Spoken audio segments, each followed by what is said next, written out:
নমস্কার, নিউজ 18 প্রাইমে আরো একবার আপনাদেরকে স্বাগত জানাই। আপনাদের সাথে আমি প্রিয়াঙ্কা। শুরুতে আমরা নজর রাখবো টালিগঞ্জের দিকে, কারণ আজ থেকে টালিগঞ্জের স্টুডিও পাড়ায় কাজ বন্ধ। টলিপাড়ায় অনির্দিষ্টকালের কর্মবিরতির ডাক শিল্পী কলাকুশলীদের। 29শে মার্চ তালসারিতে শুটিংয়ের সমুদ্রে ডুবে মৃত্যু হয় অভিনেতা রাহুল অরুণোদয় বন্দ্যোপাধ্যায়। এখনো ঠিক করে জানাই যায়নি সেদিন কি ঘটেছিল। শুটিংয়ে শিল্পীদের নিরাপত্তা সুরক্ষা নিয়ে প্রশ্ন উঠেছে। আর এই পরিস্থিতিতে শিল্পী কলাকুশলীদের সুরক্ষার দাবিতে শুরু হয়েছে কর্মবিরতি। মানুষ প্রতিনিধি আমাদের সঙ্গে রয়েছেন। মানুষ, এই কর্মবিরতিতে কারা কারা রয়েছেন? দেখো প্রিয়াঙ্কা, তুমি যেমনটা জানালে যে আজ সকাল থেকেই কিন্তু স্টুডিও পাড়ায় লাইভ ক্যামেরা অ্যাকশনের ধ্বনি শোনা যায়নি, কারণ একেবারেই যেটা মূল বক্তব্য তুমি আমাদের দর্শকদের সামনে তুলে ধরলে যে রাহুল অরুণোদয় বন্দ্যোপাধ্যায়ের মৃত্যুর পর শিল্পীদের সুরক্ষা নিয়ে প্রশ্ন উঠেছে এবং সেই সুরক্ষার দাবিতে বা নিরাপত্তার দাবিতেই কিন্তু মঙ্গলবার সকাল থেকে সমস্ত স্টুডিও পাড়ায় শুটিং বন্ধ। আর কারা কারা এসেছেন বলতে গেলে বলা যায় ফেডারেশন, আর্টিস্ট ফোরাম, বিভিন্ন সংগঠন থেকে কিন্তু সকলেই এখানে এসেছে। প্রসেনজিৎ চট্টোপাধ্যায়, ঋতুপর্ণা সেনগুপ্ত, আবির চট্টোপাধ্যায়, শ্রাবন্তী চট্টোপাধ্যায় থেকে শুরু করে ফেডারেশনের সভাপতি স্বরূপ বিশ্বাস এবং ইম্পার প্রেসিডেন্ট প্রিয়া সেনগুপ্ত সকলেই এসেছেন। তাদের এখন ইন্টারনাল মিটিং চলছে এবং সেই মিটিং এর মাধ্যমে নতুন এসওপি তৈরি করার পরিকল্পনা রয়েছে, অর্থাৎ নতুন নিয়মাবলী বা সুরক্ষা বিধি, যেই বিধি সকল প্রডিউসার, প্রোডাকশন হাউস এবং চ্যানেল তাদেরকে মেনে চলতে হবে। সেই নিরাপত্তা বা সুরক্ষা যদি কোনো প্রডিউসার, প্রোডাকশন হাউস বা চ্যানেল না দিতে পারে, তাহলে শিল্পীরা কিন্তু ইনডোর আউটডোর কোথাও শুটিং করবেন না, পরিষ্কার জানিয়ে দিয়েছেন। এখানে শুধু শিল্পীদের কথা বললে ভুল বলা হবে, টেকনিশিয়ানরাও, অর্থাৎ শিল্পী ও কলাকুশলী, আর্টিস্ট এবং টেকনিশিয়ানরা, তারা তাদের জীবনের নিরাপত্তার দাবিতে আজ কিন্তু বলছেন যে দেওয়ালে তাদের পিঠ থেকে গেছে এবং রাহুল অরুণোদয় বন্দ্যোপাধ্যায়ের মৃত্যু তাদের চোখ খুলে দিয়েছে। ভবিষ্যতে যাতে এরকম ঘটনা আর না ঘটে, তাই জন্য তারা সরব হয়েছেন এবং সকলে এই মুহূর্তে টেকনিশিয়ান স্টুডিওতে একত্রিত হয়ে কিন্তু তাদের নিজেদের অধিকারের লড়াই লড়ছেন। এই মুহূর্তে প্রসেনজিৎ চট্টোপাধ্যায়, দে, ঋতুপর্ণা সেনগুপ্ত, স্বরূপ বিশ্বাস এবং বিভিন্ন প্রডিউসার, মানুষ, যেমনটা তুমি বললে যে একটি বৈঠক চলছে, তাহলে কি কোথাও না কোথাও সেই বৈঠক থেকেই পরবর্তী পদক্ষেপ নেওয়া হতে পারে?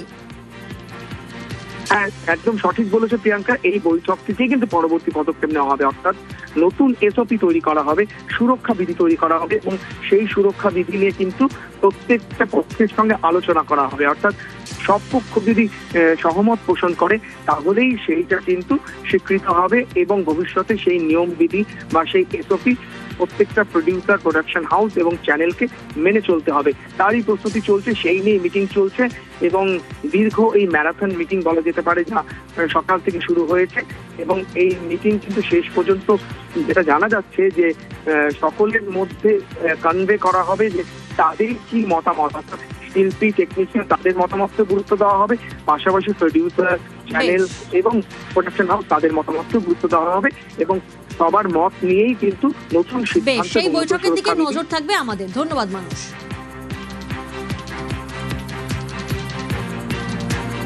আমরা কাজ করলে তবে আমাদের পেমেন্ট হয়, এরকম কাজে সেই ক্ষেত্রে আমাদের শুধু না, আর্টিস্টদের এবং কলাকুশলীদেরও কাজে সেক্ষেত্রে একটা ক্ষতি তো নিশ্চয়ই, কিন্তু মানে এতটা ক্ষতি আমরা সহ্য করেও এরকম একটা পদক্ষেপ নিচ্ছি মানে সেরকমই একটা কোনো স্ট্রং কিছু ভবিষ্যতেও হতে চলেছে। শুধু আজকে থেকে বাড়ি বসে গেলাম, কাজ বন্ধ, এটা তো এটা করছি না। আমরা সবাই এক জায়গায় এখানে আসছি এবং সেটা শুধু আর্টিস্ট নয়, আর্টিস্ট, টেকনিশিয়ান, ডিরেক্টর গিল্ডের যারা সবাই, তারাও সবাই আসছেন, সবাই এক জায়গায় হচ্ছি।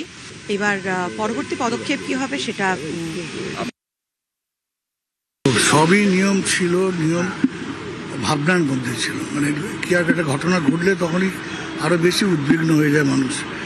তো এবার এই ঘটনাটা ঘটেছে, তো একটা হাউস, তাদের একটা রেসপন্সিবিলিটি থাকা দরকার যে যারা যাচ্ছে সেখানে পুলিশ পারমিশন আছে কিনা, সেই সব জায়গাগুলো যদি ঠিকঠাক না থাকে তখনই তো সমস্যা তৈরি হয়।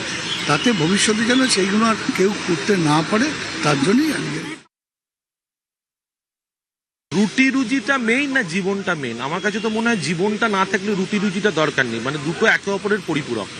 তো এখানে সবটাই তারাও কিন্তু রাজি আছে, এই যে আমরা যে এই ধর্মঘটটা করছি তাতে রাজি আছে, কারণ তারাও তো বাঁচতে চায়। তা আমরা যে যাচ্ছি প্রোডাকশনে, তাতে কার সিকিউরিটির আন্ডারে যাবো? আমি তো শুটিং, আমি তো কাজ করতেই যাচ্ছি। নিয়মটা যাতে একদম কঠিনভাবে মানা হয়, সেই আমাদের সেই চোখটা খুলে দিয়ে গেছে রাহুল নিজে চলে গিয়ে। আপাতকালীন সিচুয়েশনে যে কোনো সেফটি প্রোটোকল থাকবে সেটা থাকে না। প্রচুর ছোটোখাটো ইনসিডেন্টও হয়, ছোটোখাটো অ্যাক্সিডেন্ট আমাদের আউটডোরে না ফ্লোরেও হয়। অনেক টেকনিশিয়ান বন্ধু অ্যাক্টরদের সঙ্গে হয়েছে। সুতরাং ভবিষ্যতে যেন এই ধরনের ইনসিডেন্ট আমরা আটকাতে পারি, তাই সমস্ত ফেডারেশন, আর্টিস্ট ফোরাম, ইম্পা এবং প্রডিউসার্স এবং চ্যানেলের সঙ্গে একসঙ্গে হয়ে কিছু এসওপি তৈরি করা আমাদের উদ্দেশ্য।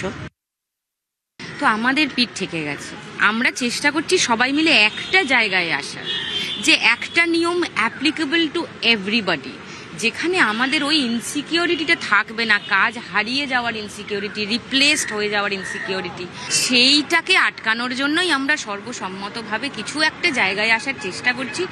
আমাদের যারা চোজেন লিডার্স, ফেডারেশন হোক, আমাদের আর্টিস্ট ফোরামের হোক, যে তারা মিলে সবাই একটা সিদ্ধান্ত নিচ্ছেন, আমরা চেষ্টা করব তাদের সকলের পাশে থাকার।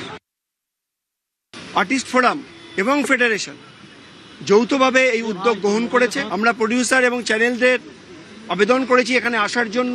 কাজের সময় যে আমাদের কলাকুশলীরা যেন সুরক্ষিত থাকেন, যদি তাদের কোনো দুর্ঘটনা বা ঘটনা ঘটে তাদের যেন সুরক্ষা ব্যবস্থা অবশ্যই দেওয়া হয়। শিল্পীদের ক্ষেত্রেও যেন সমভাবে সেই জিনিসটি দেওয়া হয়, কারণ কাজের সময় নিরাপত্তা না পেলে আমাদের পক্ষেও এটা বলা সম্ভব হচ্ছে না বা করা সম্ভব হচ্ছে না। তালসারিতে শুটিংয়ে রাহুলের মৃত্যুর জের, অভিনেতার মৃত্যুতে এবার বন্ধ সিরিয়াল ভোলে বাবা পার করেগা। এই সিরিয়াল বন্ধের সিদ্ধান্ত প্রযোজনা সংস্থার। রাহুলের মৃত্যুর পর নতুন গল্পে শুরু হয় সিরিয়াল। দিন দুয়েক নতুন গল্প দেখালেও শেষমেশ বন্ধ সিরিয়াল। দর্শকদের আবেগের কথা ভেবে সিরিয়াল বন্ধের সিদ্ধান্ত। সম্ভবত মঙ্গলবারই ধারাবাহিকের শেষ পর্ব।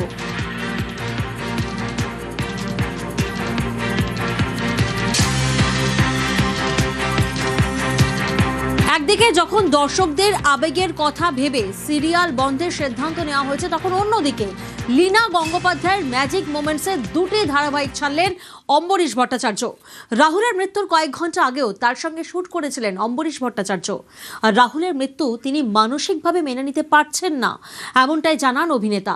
ম্যাজিক মোমেন্টসের ভোলে বাবা পার করেগা এবং চিরসখা এই ধারাবাহিকে অভিনয় করছিলেন। দুটি ধারাবাহিক থেকেই রিজাইন করেছেন অম্বরীশ। ওই একটা অত বড় একটা ভয়ানক ঘটনার পরে মানসিকভাবে তো আমি ভেঙে পড়েছিলাম, আমরা সকলেই। তা আমার মনে হয়েছিল যে ওই ফ্লোরে গিয়ে আমার পক্ষে আর কাজ করা সম্ভব হবে না, এবং যেহেতু ওই ফ্লোরেই দুটো কাজ চলছিল আমার, চিরসখা এবং ভোলে বাবা পার করেগা, তো দুটোর থেকে আমি বিরতি চাই। এবং হাউস আমাকে আমার সিদ্ধান্তকে সম্মান জানিয়ে ওনারা আর কোনো যোগাযোগ করে।